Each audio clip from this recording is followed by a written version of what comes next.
A black single dad hadn't stepped foot on an airplane in over 2 years, not since the woman he loved closed her eyes one night and never opened them again. He swore he'd never fly that route again, but life had other plans, and on a random Tuesday afternoon flight out of Atlanta, a flight attendant, a woman he'd never met, a woman who had no business noticing him, saw something that every other person in his life had missed, and when she quietly asked him to step to the back of the cabin, what she handed him brought a grown man to his knees. This is the story of a black single dad who fell for a flight attendant on his flight, and the moment she secretly called him to the back cabin. But what happened after they landed? That's the part nobody saw coming. Stick with me, because this one is going to stay with you long after it's over. The fluorescent lights of Hartsfield-Jackson Atlanta International Airport hummed overhead like something tired and mechanical. Gate B-27 was half empty. A Tuesday afternoon flight to Indianapolis wasn't exactly a hot ticket. Most of the seats were taken by business travelers tapping at laptops and older couples flipping through magazines they'd bought at the terminal shop. Curtis Langley sat at the far end of the row, away from everyone else.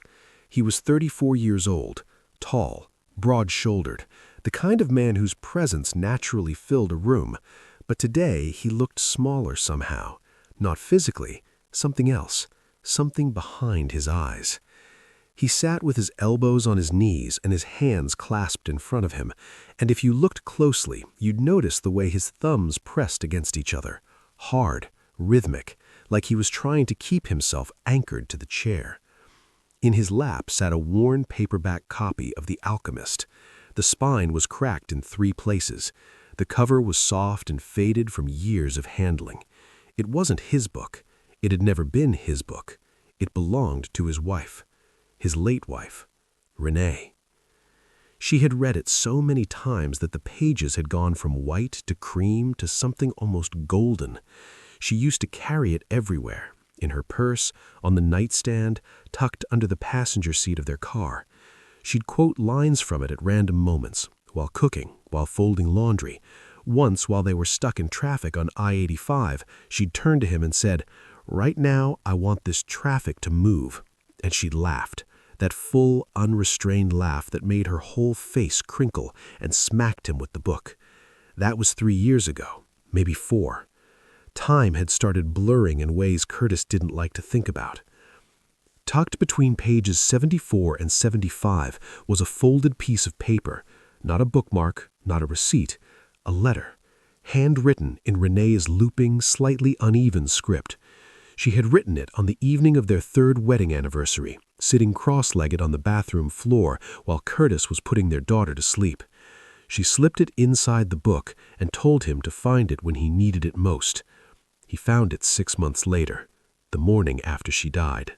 Curtis pressed his forehead against the airport window and watched a baggage cart roll across the tarmac below. The glass was cold against his skin. He closed his eyes and let himself breathe. That morning, before driving to the airport, he dropped Nyla off at Denise's apartment across town. Denise was his older sister, 5 years older, twice as loud, and the only person in his family who never tried to tell him how to grieve. She just showed up, cooked food he didn't ask for, took Nyla to the park when Curtis couldn't get out of bed, never once said, "You need to move on," never once said, "She's in a better place." She just sat with him in the silence and let it be what it was. Nyla had been in a butterfly phase lately. Everything was butterflies. Butterfly stickers on her shoes, butterfly clips in her hair, a butterfly nightlight that cast pale blue wings across her bedroom ceiling. When Curtis had knelt down to say goodbye that morning, she'd wrapped her small arms around his neck and pressed her cheek against his. "Come back fast, Daddy." "I will, baby girl, I promise." "Bring me a butterfly?" He smiled, somehow. "I'll see what I can find." He'd held it together until he reached the car. Then he sat in the driver's seat for 10 full minutes, gripping the steering wheel with both hands, staring at the dashboard, breathing through the tightness in his chest. He didn't cry. He'd trained himself out of crying in public. But his body remembered how. His throat locked up, His jaw clenched, and his vision blurred at the edges like someone had smeared petroleum jelly across the world. The gate agent announced boarding. Curtis picked up the book, pressed it flat against his chest, and joined the line. He hadn't been on an airplane in over 2 years. The last time he'd flown, Renee was sitting next to him in the window seat, her head resting on his shoulder, humming a melody he couldn't quite place. They were flying to Indianapolis to see a house, a 3-bedroom on Winslow Avenue with a crooked mailbox and a sunflower patch in the front yard. They'd fallen in love with it on sight, made an offer that same afternoon, signed the papers with their fingers still dusted in powdered sugar from the beignets they'd shared at a cafe on the way to the closing. That house was the reason he was flying today, not to fill it, to empty it. The new owners were closing in 6 days. His signature was the last thing needed. He found his seat, 22C, window, and dropped into it like a man who'd been carrying something heavy for a very long time and had finally been told he could sit down. He pressed his forehead against the oval window. The glass was colder than the one at the gate. He didn't mind. The cold was the only thing that felt sharp enough to keep him present. The cabin began to fill. Passengers shuffled past him with roller bags and backpacks, and the particular kind of restless energy that comes with air travel. Curtis kept his eyes closed. He didn't want to see anyone. He didn't want to be seen. And then he heard her voice. "Welcome aboard. Can I help you find your seat?" The voice was warm, unhurried. It had a quality that Curtis noticed immediately, not because it was loud or commanding, but because it was careful. Each word was given its full space. It was the kind of voice that made you feel like you were being spoken to, not spoken at. He opened his eyes and turned toward the aisle. The flight attendant standing near his row was tall, maybe 5'8", with auburn hair pulled into a low bun at the nape of her neck. A few loose strands framed her face. Her eyes were hazel, the kind that shifted between green and amber depending on the light, and they held a quality that was difficult to name. Attentiveness, maybe, or patience, like she had learned somewhere along the way that the most important thing you could offer another person was your full attention. She was strikingly beautiful, but it wasn't the kind of beauty that announced itself. It was quieter than that. It lingered, like light catching the edge of something soft. The kind of beauty you noticed and then kept noticing, each time finding something new. Her name tag read Tessa. She was helping an older woman with a carry-on bag, lifting it into the overhead bin with practiced ease while reassuring her that yes, the bag would fit, and no, it wouldn't fall. The older woman thanked her 3 times. Tessa smiled each time as if it were the first. She glanced at Curtis briefly as she passed his row, a quick, professional acknowledgement. Their eyes met for half a second. She smiled. He looked away. She moved on. He opened the book, stared at the same page he'd been staring at for 3 years, didn't read a single word. Tessa Hargrove had been a flight attendant for 6 years. She was 30 years old, based out of Atlanta, and had logged enough air miles to circle the Earth several dozen times over. She could recite the safety demonstration in her sleep, and sometimes, during particularly long layovers, she suspected she actually did. She knew the precise temperature at which coffee became a liability in turbulence. She knew how to calm a nervous flyer, redirect an unruly passenger, and locate a misplaced boarding pass in under 90 seconds. But none of that was the thing that made her exceptional at her job. What made Tessa different was something that didn't appear on any training manual or performance review. It was something her father had given her, not deliberately, but by example. She'd grown up in Columbus, Ohio, small house on the east side. 2 bedrooms, 1 bathroom, a kitchen with a linoleum floor that curled up at the edges. Her mother had left when Tessa was 7. No explanation, no note, no forwarding address. One morning, the closet on her mother's side was empty. The car was gone from the driveway, and her father was standing at the kitchen counter making scrambled eggs like nothing had happened. Except everything had happened. And Tessa knew it, even at 7, because her father's hands were shaking while he held the spatula. His name was Warren. He worked at a packaging plant, the kind of job that started at 5 in the morning and ended when they told you it ended. He pulled double shifts 3 times a week to keep the lights on. He wasn't a naturally domestic man. He'd never cooked a full meal before his wife left. He'd never braided hair. He'd never packed a school lunch. But he learned. He learned to braid Tessa's hair every morning before school. Badly, at first, lopsided and loose, with rubber bands that pulled too tight. But he kept at it. By the time she was 10, his braids were straighter than most mothers in the neighborhood. He packed her lunches with handwritten notes tucked inside, little messages on torn pieces of notebook paper. "You're the toughest kid I know," or "Math test today. You've got this. Love, Dad."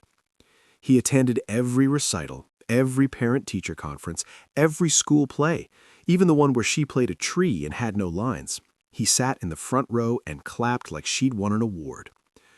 At her high school graduation, he cried. He tried to hide it, turned his head, pressed his fist against his mouth, but Tessa saw. She always saw.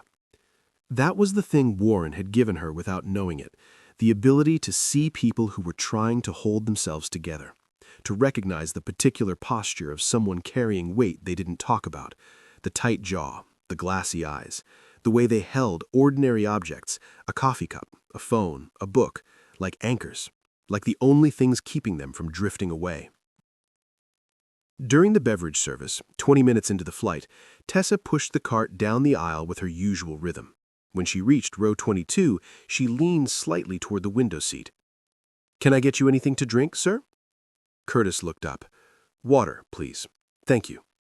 His voice was steady, polite, measured. But Tessa noticed his eyes. They were glassy and distant, focused on something that wasn't in the cabin. And he was holding the paperback against his chest, not reading it, just pressing it there, like a compress against a wound. She poured his water, handed it to him with a napkin. He thanked her again, without making eye contact. She moved on with the cart, but she kept glancing back at C-22C. Something about that man, something about the way he held that book, stayed with her for the next 30 minutes like a sentence she couldn't finish. If you've ever met a stranger who somehow understood your pain without you saying a single word, drop a comment below and tell me about it. And if you haven't already, go ahead and hit that subscribe button, because this story is just getting started. Trust me, you're gonna want to see what happens next. Midway through the flight, somewhere over the green and brown quilt of Tennessee, Curtis finally opened the book. He didn't start from the beginning. He never did anymore. He turned directly to pages 74 and 75, the place where the spine was most cracked, the place where the paper was softest from being handled, and there, nestled between the pages like something sacred, was the letter. He unfolded it carefully. The creases were worn so soft they felt like fabric. The ink had faded slightly over the years. Renee had used a blue ballpoint pen, the cheap kind from the cup on the kitchen counter, but every word was still legible. Every loop and curve of her handwriting was still unmistakably hers. He read it again, for the 1,000th time, maybe the 2,000th. He'd stopped counting. "My dearest Curtis, 3 years. Can you believe it? It feels like yesterday and forever at the same time. I keep trying to find the words to tell you what you mean to me, and I keep coming up short, so I'll just say what I know. You are the kind of man the world doesn't make anymore. You are patient when I'm impossible. You are strong when I'm scared. You make Nyla laugh so hard she hiccups, and honestly, that alone would be enough to make me love you for the rest of my life. Whatever life brings, whatever storms roll in, know that you were my greatest adventure. Not the trips, not the house. You. Just you. Standing in the kitchen at midnight, eating cereal out of the box, looking at me like I'm the most beautiful woman you've ever seen, even though I haven't washed my hair in 3 days. Take care of our baby girl. She has your smile and my stubbornness. Heaven help you. Forever yours, Renee." Curtis pressed his lips together, hard. The kind of hard that locks everything inside, the trembling in his chin, the heat behind his eyes, the sound that lives in the back of his throat and never gets permission to come out. He refolded the letter along its worn lines and slid it back between the pages. He'd found this letter the morning after Renee died. She was 31 years old.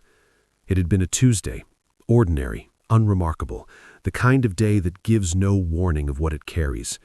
She'd come home from her job at the Community Arts Center, made dinner, something with chicken and too much garlic, the way she always did, gave Nyla a bath, read her a story, kissed her forehead and whispered, "Good night, my little butterfly."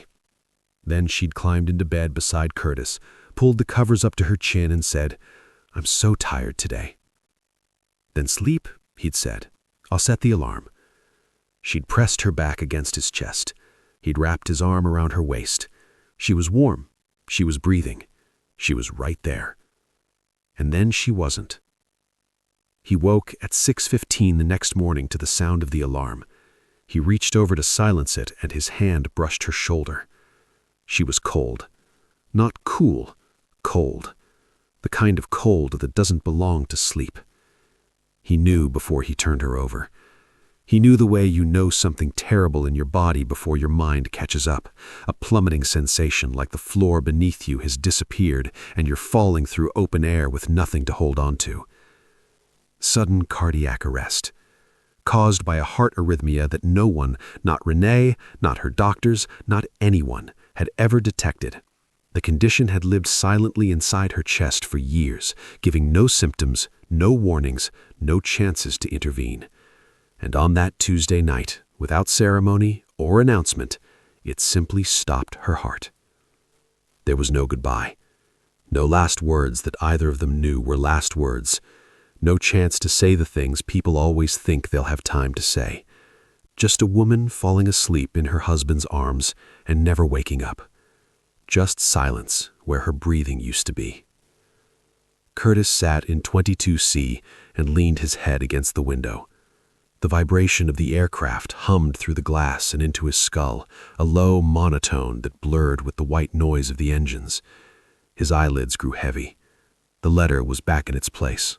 The book was in his lap. The panic didn't arrive gradually. It slammed into him like a wave, sudden, full-bodied, disorienting.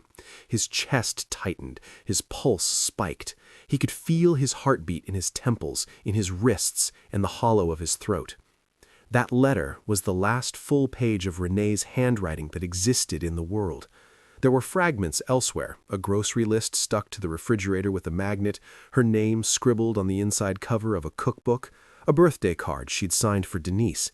But the letter was the only place where she had sat down and poured herself onto paper, where she had chosen every word deliberately, where her personality, her humor, her warmth, her stubborn tenderness lived in ink. If it was gone, it was gone. There was no copy, no photograph of it, no backup, just a single piece of paper with blue ink that was already fading. Curtis was reaching for the call button above his head when movement in his peripheral vision made him stop. Tessa was walking down the aisle toward him. She moved with purpose, but without urgency, not rushing, not dawdling, simply moving with the quiet confidence of someone who knew exactly what she was doing. She reached his row and leaned down, close. Her voice was low, meant only for him, pitched beneath the hum of the engines so that the passengers in the surrounding rows wouldn't hear. "Sir, I have something that belongs to you. Would you mind stepping to the back of the cabin with me for a moment?" Curtis looked at her. Her hazel eyes were steady. There was no alarm in them, no awkwardness, no pity, just calm. He unbuckled his seatbelt and stood. He followed her down the aisle, past the last row of seats, past the lavatory doors, and into the small galley space at the rear of the aircraft. It was a cramped area, barely wide enough for two people to stand facing each other, lined with metal compartments and stacks of plastic cups and the faint smell of reheated coffee. The overhead light was a cool blue-white that made everything look slightly clinical. Tessa reached behind a stack of napkin packages on the counter and pulled out the book. She held it out to him with both hands, the way you'd hold something that mattered. "It fell while you were sleeping," she said. "It slipped into the aisle. I didn't want anyone to step on it or for the letter inside to get lost." Curtis looked at the book in her hands. He took it, opened it, turned to pages 74 and 75. The letter was there, perfectly folded, undamaged, exactly where it belonged. His hands trembled.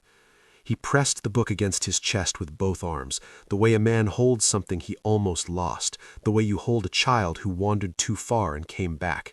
He closed his eyes, let out a long, shaking breath that seemed to come from somewhere deeper than his lungs.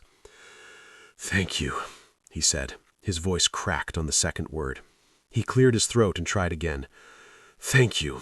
You don't know what this is." "I think I have some idea," Tessa said quietly. She didn't step closer. She didn't touch his arm or offer a tissue or do any of the things that well-meaning people do when they encounter someone else's grief. She simply stood there, present, steady, unhurried, giving him room to feel whatever he needed to feel without being watched or managed or rushed. There was a long pause. The engines hummed. The beverage cart rattled softly in its locked position. Somewhere up front, a child laughed. Then Curtis spoke. It started slowly, halting, uncertain, like a man testing the weight of a bridge before crossing it. "My wife. She wrote that letter 3 years ago, on our wedding anniversary.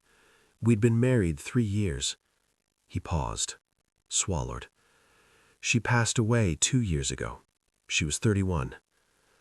Tessa didn't interrupt. She didn't gasp or put her hand over her mouth or say she was sorry. She just listened. Sudden cardiac arrest, Curtis continued. In her sleep. Some kind of heart condition nobody knew she had. An arrhythmia. The doctors said it was rare but not unheard of. A silent thing that gives no symptoms, no warning signs, nothing. One day it decides to stop your heart, and that's it." He looked down at the book in his hands. "She put Nyla to bed that night. That's our daughter. She's 4 now. And she came to bed and said she was tired. That's all she said. I'm so tired today. And I told her to sleep. I set the alarm. She curled up next to me and—" He stopped. His jaw tightened. "She was warm when I fell asleep. She was cold when I woke up. Just silence where her breathing used to be." Tessa's eyes filled. She blinked, and a single tear traced a line down her left cheek. She didn't wipe it away. She let it be there. "We have a daughter," Curtis said again, steadier now, as if saying it out loud was something he needed to practice. "Nyla. She's 4. She's with my sister this weekend in Atlanta. She asked me to bring her a butterfly." A faint smile crossed his face, thin, fragile, like ice in late spring. "She's been obsessed with butterflies lately. Everything's butterflies. Stickers, clips, nightlights. I don't know where it came from." He looked past Tessa, at the small oval window on the emergency exit door. The clouds outside were white and endless. "I'm flying to Indianapolis to sell the house. The house we bought together. The one on Winslow Avenue with the crooked mailbox and the sunflower patch out front."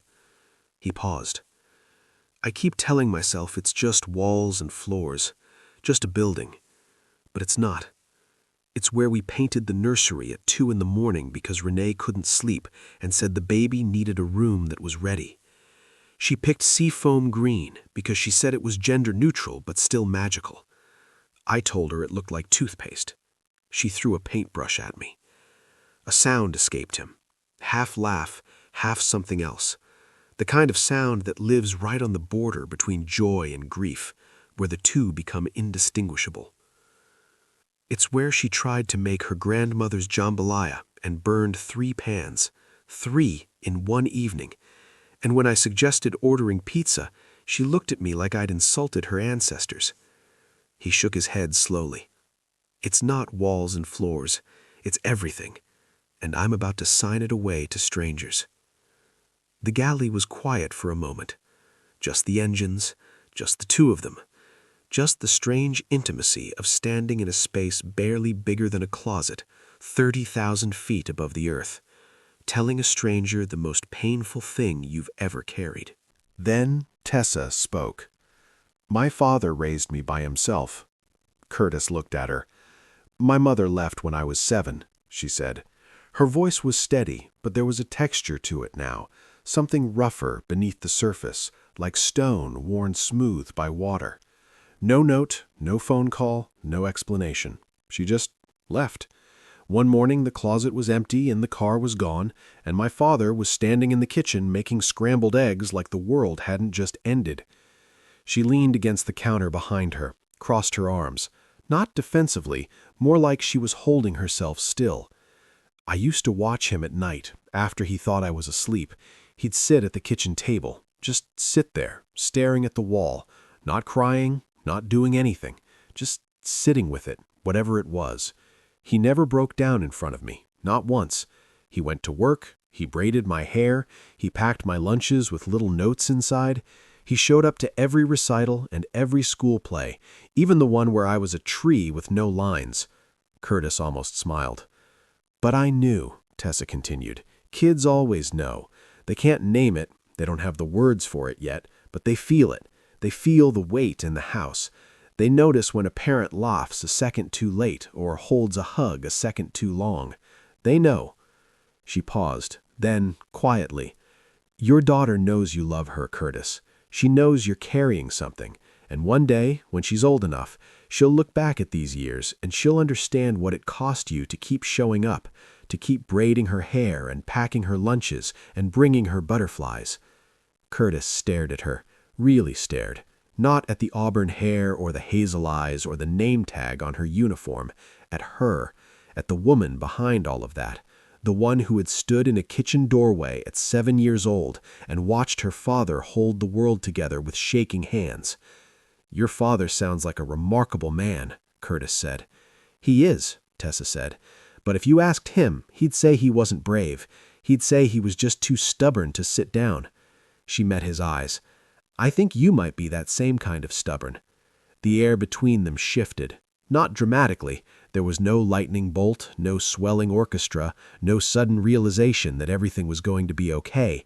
It was subtler than that, quieter, like a door that had been locked for a very long time, turning a quarter inch in its frame.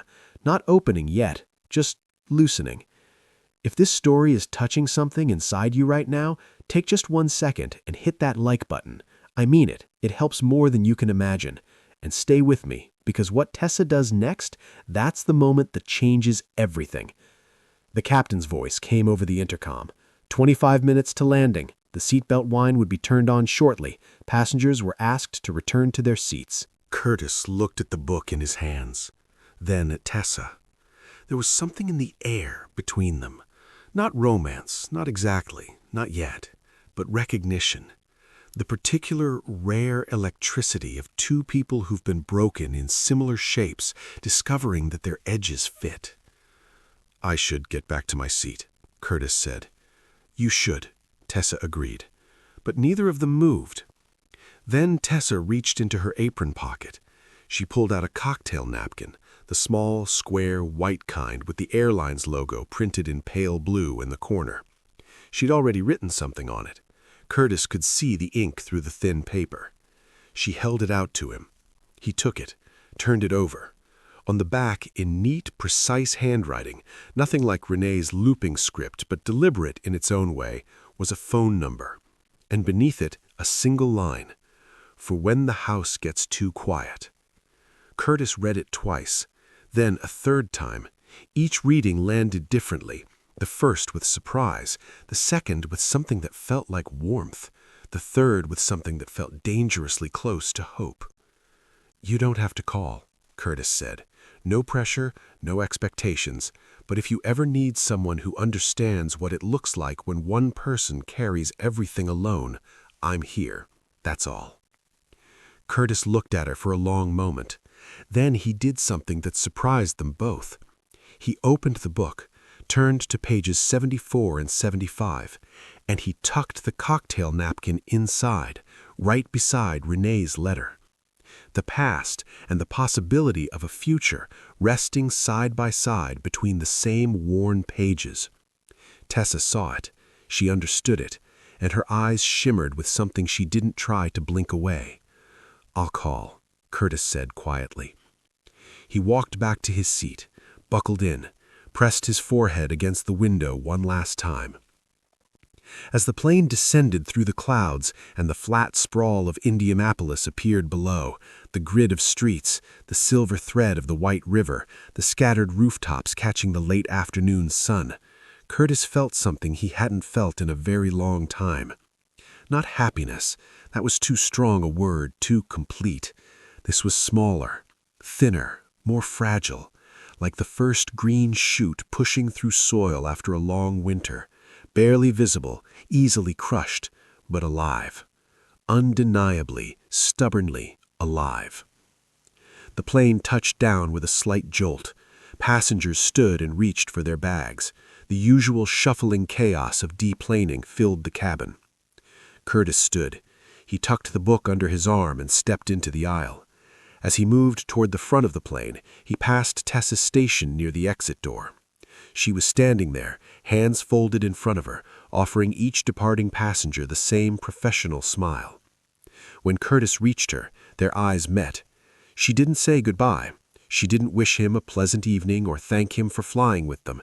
She simply looked at him, a look that held everything they'd said in that galley and everything they hadn't, and gave him a small nod.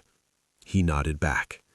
Then he walked off the plane and into the Indianapolis terminal, alone, but carrying something new alongside his grief, a cocktail napkin with 10 digits and 6 words that felt like a lifeline thrown across open water.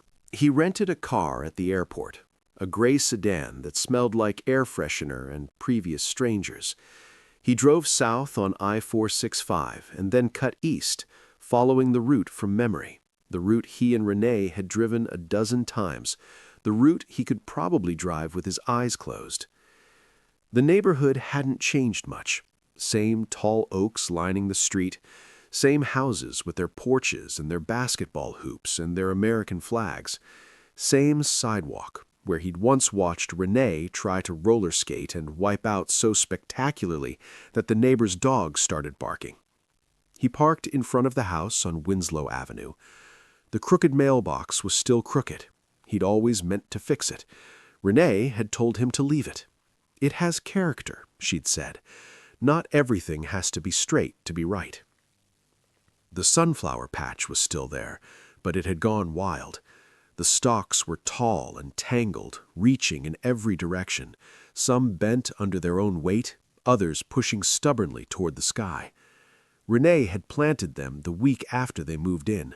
She'd knelt in the dirt in her oldest jeans, hands caked with soil, grinning up at him like she'd just discovered the secret to eternal happiness. Sunflowers always face the sun, she'd told him. Even when it's cloudy, they just keep turning toward the light. He stood on the sidewalk and looked at the house for a long time. Then he went inside. The real estate agent had already cleared out the staging furniture, so the rooms were mostly empty, but not entirely.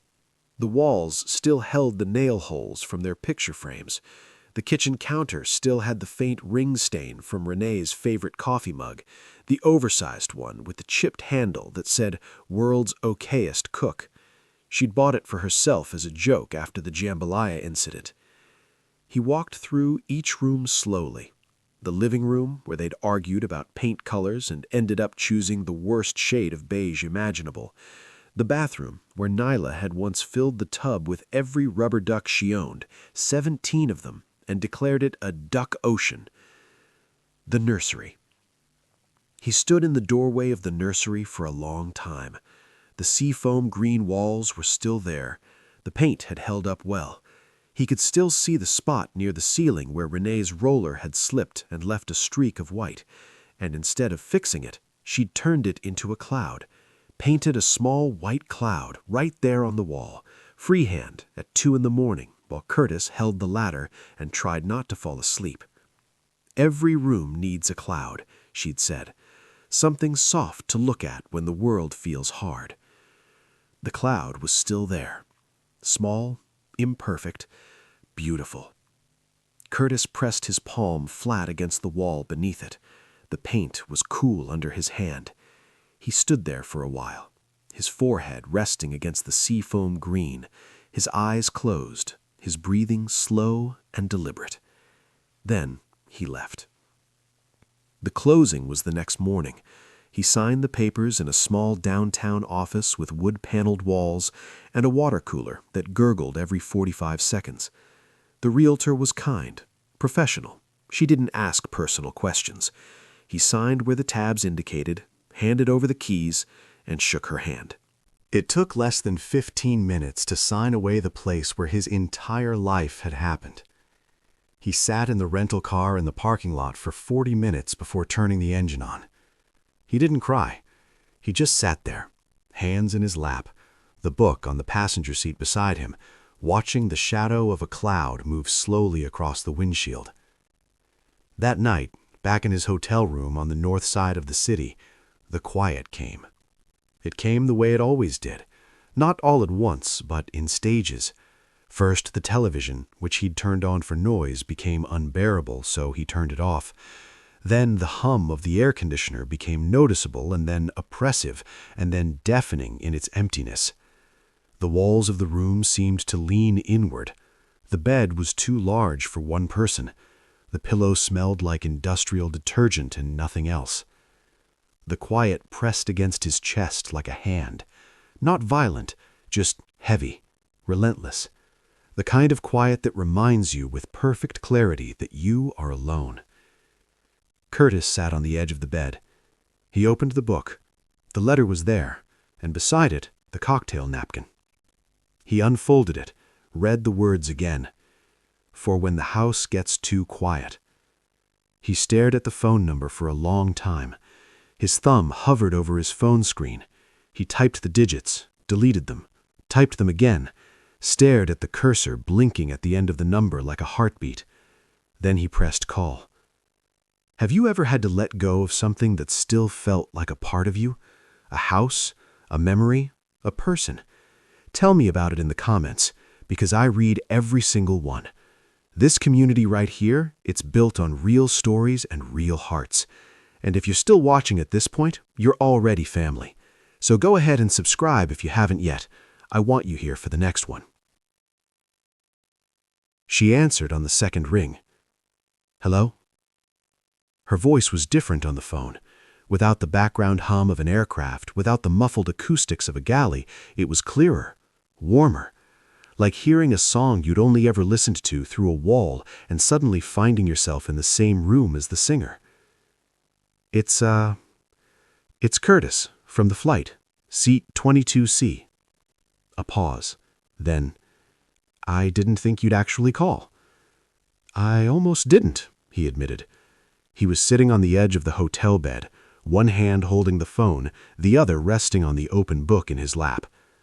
But you were right. The quiet came. There was a soft sound on the other end, not quite a laugh, not quite a sigh, something in between, something that said, I know exactly what you mean. Where are you? She asked. Hotel room, north side of the city. Signed the papers this morning, handed over the keys. How do you feel? Curtis thought about that. Really thought. Like I donated a lung, he said finally. Technically survivable, but everything feels like it takes more effort. This time Tessa did laugh, a real one, quiet but genuine. That's the most accurate description of grief I've ever heard, she said. And then they talked. They talked for 2 hours, not in the careful, measured way that strangers talk, circling each other with small talk and polite questions. They talked the way people talk when they've already skipped past the surface, when the first real conversation happened in a cramped galley with turbulence rattling the coffee cups, and everything after that is just continuation. Curtis told her about Nyla, really told her. Not just the facts, her age, her name, her butterfly obsession, but the texture of her, the way her laugh could fill an entire room, starting as a giggle and building into something so infectious that strangers in grocery stores would start smiling without knowing why. The way she insisted on wearing mismatched socks because she said each foot deserved its own color.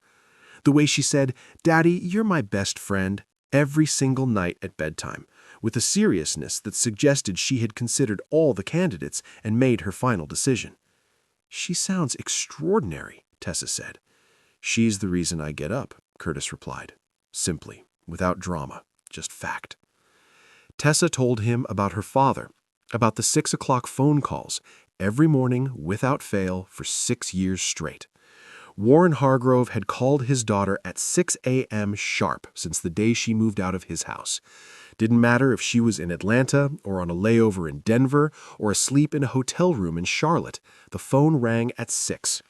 If she didn't answer, he called again at 6:05. If she still didn't answer, he drove to her apartment.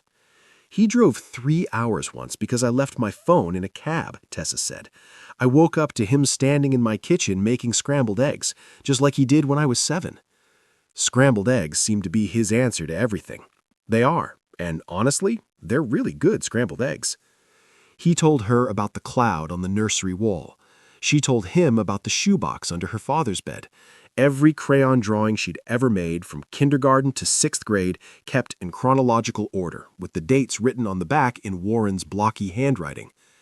They talked about loss, about the strange, specific guilt that comes with laughing again after grief, the way it feels like betrayal, like your joy is being stolen from someone who can no longer have their own, about the fear of forgetting, the sound of a voice, the way a person moved through a room, the particular weight of their hand in yours. And they talked about the quieter, more frightening fear, the one nobody warns you about, the fear of moving forward. I feel guilty that I'm talking to you, Curtis said suddenly. The words came out before he could stop them, raw, unedited, true. And then I feel guilty for feeling guilty, because Renee would have hated that. She would have told me to stop being ridiculous. There was a pause on the other end of the line. Then Tessa's voice, gentle but direct. Then maybe stop being ridiculous. Curtis laughed, a real laugh, not the half-laugh, half-grief sound from the galley. An actual laugh, full, warm, surprised out of him like a hiccup. The kind of laugh he hadn't produced in so long that it felt foreign in his own throat, like a language he used to speak and had almost forgotten. When the laughter faded, the silence that followed wasn't the heavy kind. It was the other kind, the kind that exists between two people who have run out of things they need to say and are comfortable with what remains. Tessa? Yeah? Thank you for picking up the book, for the napkin, for this. You don't have to thank me, Curtis. Yeah, I do. 3 weeks later, Curtis flew the same route, Atlanta to Indianapolis, the last of the paperwork, a few remaining boxes in a storage unit that needed to be shipped back to Atlanta, administrative errands, the kind of tasks that sound small on paper but feel enormous when every street corner holds a memory. He booked the same flight, the Tuesday afternoon departure from Hartsfield-Jackson, gate B27. He sat in the same seat, 22C, window. The book was in his lap. The letter was between pages 74 and 75. The napkin was beside it. He'd spoken to Tessa 4 more times since that first phone call, once for an hour, once for 20 minutes during her layover in Nashville, once at 11:30 at night when Nyla had fallen asleep and the apartment was quiet, and Curtis had found himself standing in the kitchen, holding a box of cereal, remembering Renee's letter, standing in the kitchen at midnight eating cereal out of the box, and needing to hear a voice that understood why that was both the funniest and the saddest thing in the world. The 4th time he'd called just to say good morning. It had lasted 9 minutes. Neither of them mentioned that it was 6 a.m. when he dialed. Neither of them mentioned that 6 a.m. was Warren's time, the hour reserved for fathers who refused to let their daughters face a single day without hearing someone say, "I'm here." Curtis noticed. Tessa noticed. Neither said a word about it. Some things are better left unspoken, not because they don't matter, but because they matter too much for words. The flight to Indianapolis was uneventful. Smooth skies, no turbulence. A different flight crew this time, a young man with a buzz cut and an older woman with reading glasses perched on her nose. Neither of them was Tessa. Curtis didn't expect her to be there. She'd told him she wasn't on the schedule for that route this week. He'd said that was fine. He'd meant it. The plane landed at 4:47 p.m. The Indiana sun was low and gold through the terminal windows. Curtis grabbed his carry-on from the overhead bin, thanked the crew, and walked up the jet bridge with the slow, heavy steps of a man who was learning, gradually, imperfectly, to carry less. He emerged into the terminal. And there she was, Tessa Hargrove, not in uniform, wearing jeans and a gray sweater with the sleeves pushed up to her elbows. Her auburn hair was down, loose around her shoulders, longer than it looked in the bun. She was holding 2 paper cups of coffee, one in each hand, and wearing a smile that was trying very hard to look casual and failing completely. She was nervous. He could see it in the way she shifted her weight from one foot to the other, in the way she kept adjusting her grip on the coffee cups, in the slight color rising in her cheeks. "I switched my schedule," she said. "I hope that's okay." Curtis stopped. He stood there in the middle of the arrival corridor, passengers streaming past him on both sides, and looked at the woman who had knelt in an airplane aisle and picked up the last piece of his wife's handwriting and carried it to safety. The woman who had written her phone number on a napkin and told him to call when the quiet came. The woman who had answered on the second ring and stayed on the line for 2 hours and told him to stop being ridiculous and made him laugh, really laugh, for the first time in 2 years. He walked toward her, took one of the coffees. Their fingers brushed during the handoff, brief, accidental, electric. "It's more than okay," he said. They walked through the terminal together, side by side, not holding hands, it was too early for that, too new, too tender, but close enough that their shoulders nearly touched, close enough that each of them could feel the other's presence like warmth from a fire you haven't reached yet but know is there.